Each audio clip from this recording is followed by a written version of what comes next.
अस्सलाम वालेकुम रहमतुल्लाहि व बरकातहू। उम्मीद करते हैं सब दोस्त मेरी मदद करना ठीक हो रहा। वेलकम करते हैं सब दोस्त को अपने चैनल में।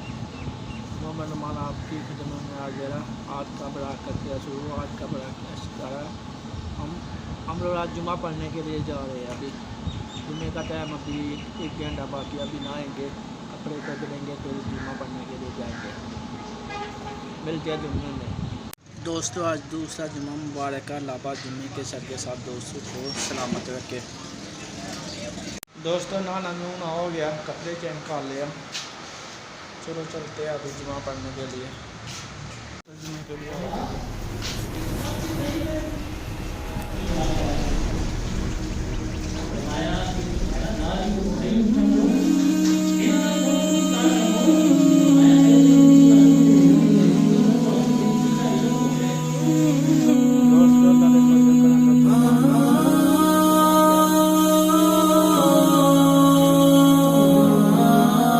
तो 15-20 मिनट का होता है।